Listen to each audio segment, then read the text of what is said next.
என் அன்பு சகோதர சகோதரிகளே, ஆண்டவரும் இரட்சகருமாகிய இயேசு கிறிஸ்துவின் நாமத்தில் உங்களை அன்போடு கூட வாழ்த்துகின்றேன். இந்த வாரம் குடும்ப வாரம். இந்த வாரத்தில் ஆண்டவர் உங்கள் குடும்பத்திலே சில கிரியைகளை செய்ய விரும்புகிறார். வசனத்தை கேட்கிற நீங்கள் வசனத்தை கைக்கொண்டு வசனத்துக்கு கீழ்ப்படியும் போது குடும்பத்திலே பெரிய மாற்றங்களை ஆண்டவர் நிச்சயம் தருவார்.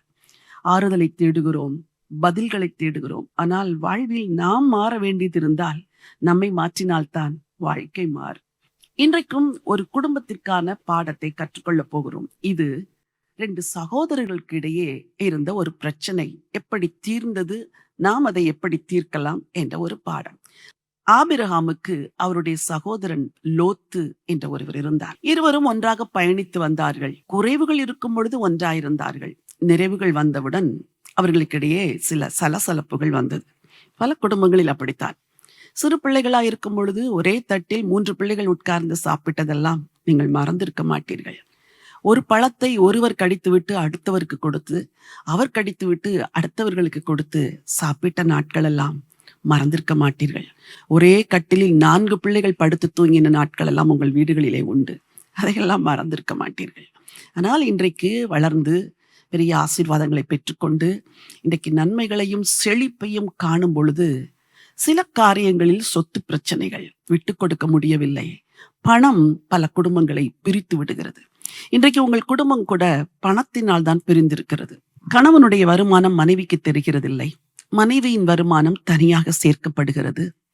2 பேரும் இணைந்து ஜெபித்து கர்த்தருக்கு கொடுத்து விட்டு மீதியை குடும்பத்திற்கு செலவழித்த நாட்கள் எல்லாம் காணாமற் போய்விட்டது. சகோதர சகோதரிகளுக்கிடையே பணத்தினால் பிரச்சனை, ஒரு சிறிய நிலத்தின் நிமித்தம் பிரச்சனை, ஒரு சிறிய சொத்து நிமித்தம் பிரச்சனை, ஒரு தொழில் நிமித்தம் பிரச்சனை, எத்தனையோ பிரச்சனைகள் குடும்பங்களில் பணத்தினாலே. இப்படி ஆபிரகாமின் குடும்பத்தில் வந்த பிரச்சனையை ஆபிரகாம் ஆவிக்குரிய மனிதராக எப்படி தீர்த்தார் என்று ஒரு வசனத்தில் வாசிக்க விரும்புகிறேன். ஆதியாகமத்தின் புத்தகம் 13ஆம் அதிகாரம் 8வது வசனம். ஆபிரகாம் லோத்தை நோக்கி, எனக்கும் உனக்கும் என் மேய்ப்பருக்கும் உன் மேய்ப்பருக்கும் வாக்குவாதம் வேண்டாம், நாம் சகோதரர்.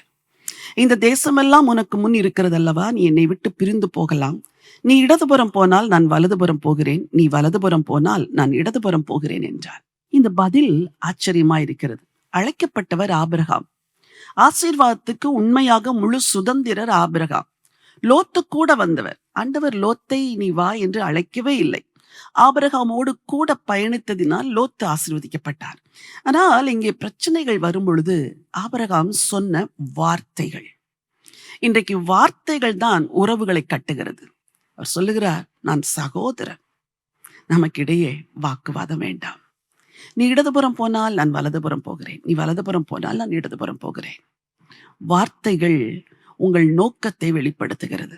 இங்கே ஆபிரகாம் கேட்டிருக்கலாம் கடினமான வார்த்தைகளை பயன்படுத்தி, நீ யார் லோத், நீ பரதேசியை போல என்னோடு கூட வந்தவன், உனக்கு என் ஆசீர்வாதத்தில் சுதந்திரமே கிடையாது, நீ விலகி போய்விடு, நீ இந்த தேசத்துக்கு சுதந்திரவாளியே அல்ல என்றெல்லாம் கடினமாய் பேசியிருக்கலாம்.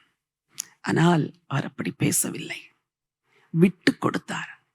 2 காரியம், உங்கள் வார்த்தைகளை கவனமாய் பயன்படுத்துங்கள் உறவுகளிலே. 2வது, விட்டு கொடுங்கள். ஏனெனில் உங்களுக்கு தெரியும், உங்களை அழைத்த தேவன் உங்களுக்கு என்று வைத்திருப்பதை எவரும் பறித்து கொள்ள முடியாது. உங்களுக்கென்று தேவன் தந்ததை யாரும் அதை அபகரிக்கவே முடியாது.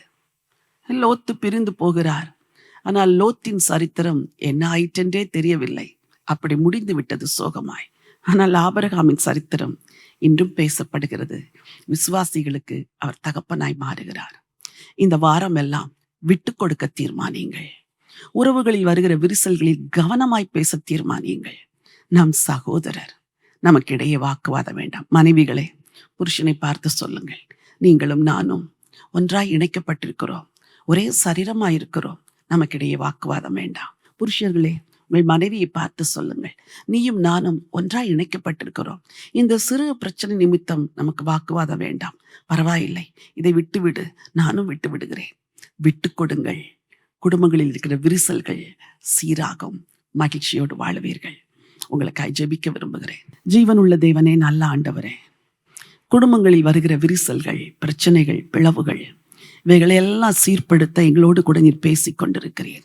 கடினமான வார்த்தைகள் உறவுகளை பிரிக்கக்கூடிய பதங்களை உம்முடைய பிள்ளைகள் பயன்படுத்தாத படிக்கு வார்த்தைகளை கவனமாய் கையாள உதவி செய்யுங்கப்பா. அதே நேரத்தில் எந்த இடத்தில் விட்டு கொடுக்க வேண்டுமோ அந்த இடத்தில் விட்டு கொடுக்க, அது நிமித்தம் உறவுகள் சீர்பட உங்க பிள்ளைகளுக்கு உதவி செய்ய வேண்டும் என்று சொல்லி ஜெபிக்கிறேன். மனதார வாழ்த்துகிறேன், ஆசீர்வதிக்கிறேன். கிருபை கூட இருக்கட்டும். ராஜாதி ராஜா இயேசு கிறிஸ்துவின் நாமத்தில் ஜெபிக்கிறேன், ஜீவனுள்ள நல்ல பிதாவே. ஆமென், ஆமென். பிரியமானவர்களே, ஆண்டவர் உங்கள் குடும்பத்தை நேசிக்கிறார். பிளவுகள் வேண்டாம், பிரிவுகள் வேண்டாம். விட்டு கொடுக்கிறவர்கள் கெட்டு போவதில்லை. ஆகவே ஆபிரகாமிடத்திலிருந்து கற்றுக்கொண்ட இந்த பாடத்தை வாழ்க்கையில் அபியாசியுங்கள். உங்கள் பெயர் என்றுமே நிலைத்து நிற்கும். உங்கள் ஆஸ்தியும் சுதந்திரமும் ஒருபோதும் பிறருக்கு கொடுக்கப்படாது. இந்த நம்பிக்கையோடு இந்த நாளை துவங்குங்கள். இந்த நாள் ஒரு வெற்றி நாள். God bless you.